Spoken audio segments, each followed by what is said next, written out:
سلام علیکہ یا نبی سلام علیکہ۔ کربلا میں تو انتہا ہو گئی، لیکن بعد میں بھی آل پیغمبر کو سکھ سے نہیں بیٹھنے دیا گیا، ان کو تکلیفوں سے، اذیتوں سے، مشکلوں سے دوچار کیا گیا۔ حضرت امام زین العابدین واقعہ کربلا کے چشمدید گواہ ہیں، پھر کوفہ کے اندر اور کوفہ سے دمشق تک۔ اور میں کہتا ہوں کہ اگر ایک ایک واقعہ کو دیکھو، ایک سے بڑھ کر ایک واقعہ دردناک ہے۔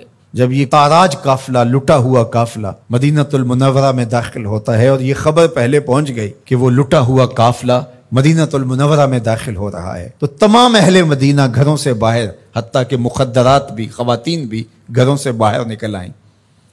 اور جو ہی یہ قافلہ مدینہ المنورہ میں داخل ہوا تو خواتین اونٹوں کے ساتھ لپٹ گئیں، اور ان خواتین کے ساتھ لپٹ گئیں، اور آہ و بکا کا عجیب منظر تھا۔ حضرت عقیل کی صاحبزادی بہت اچھی شاعرہ بھی تھی، انہوں نے کچھ اشعار کہے، اور ایک شعر کا مفہوم آپ کے سامنے رکھتا ہوں۔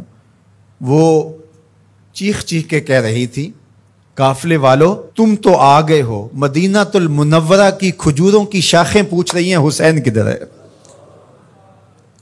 اس شہر کی ریت کے ذرے پوچھ رہے ہیں حسین کدھر ہے۔ جب گئے تھے تو حسین اس قافلے کے ساتھ تھا، آج حسین نہیں تھے، حسین کا کٹا ہوا سر تھا۔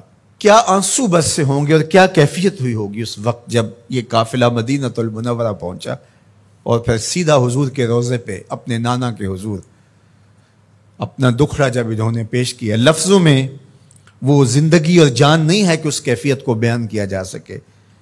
جب یہ خانمہ برباد، یہ لٹے ہوئے تاراج لوگ جو اپنا سب کچھ کربلا کی ریت کے سپرد کر آئے تھے،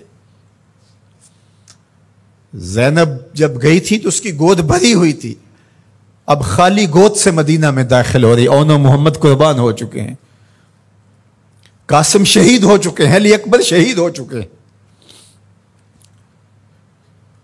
زہرا پاک کے گل پارے شہید ہو چکے ہیں، ان کا خون کربلا کی ریت میں جذب ہو چکا ہے۔ جب حضور کے روضے پہ انہوں نے اپنے نانا کو دکھڑے سنائے ہوں گے تو درد و علم کی کیفیت کیا ہوگی۔ سیدہ زینب کا وہ دکھڑا جو کربلا میں مدینے کی طرف منہ کر کے انہوں نے کہا تھا، یا محمد آہو ھذا حسین بالعرا مزمل بالدماء مقطع الاعضاء، یا محمد آہو بناتوں کا سبایا۔ کرد بن قیس کہتا ہے کہ جب یہ شعر کہہ رہی تھی اور جب یہ جملے بول رہی تھی سیدہ زینب سلام اللہ علیہا، تو اس وقت اپنے دشمن بھی رو رہے تھے، لیکن جو استغاثہ حضور کے روضے پہ کھڑے ہو کے زینب نے کیا ہوگا، تاریخ نے وہ بیان نہیں کیا۔ وہ زینب جانتی ہے یا زینب کا نانا جانتا ہے۔ پھر وہاں سے یہ مقدس لوگ سیدہ زہرا سلام اللہ علیہا کی قبر پہ آتے، امام حسن کی قبر پہ آتے جنت البقیع میں، اور جو وہاں ہوا ہوگا، کوئی قلم ہے جو اس درد کی کیفیت کو لکھ سکے، کوئی خطیب ہے جو اس درد کو بیان کر سکے، اس کا کوئی نقشہ کھینچ سکے کہ کیا کیفیت ہوگی۔ آل پیغمبر نے وہ دکھ سہے، تاریخ کے اوراق سے آج بھی آنسو نہیں خون ٹپکتا ہے۔ ایسی سفاکیت بھی ہو سکتی ہے، تم نے راستے سے ہٹانا تھا ہٹا لیا، لاشوں پہ گھوڑے بھی دوڑاؤ گے، ہڈیاں بھی توڑو گے، کیا قصور کیا تھا ان گل رخوں نے۔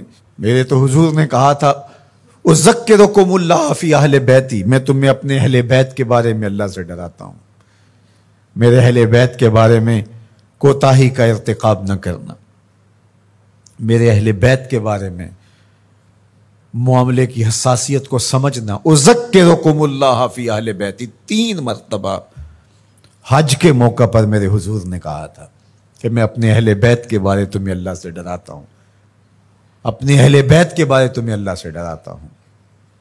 لیکن بے مروتی، سفاکی، ظلم، جبر، زیادتی، جور،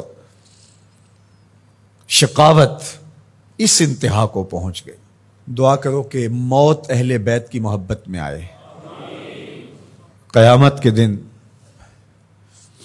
ہماری ماؤں، بہنوں اور بیٹیوں کو سیدہ زہرا پاک کی سنگت نصیب ہو۔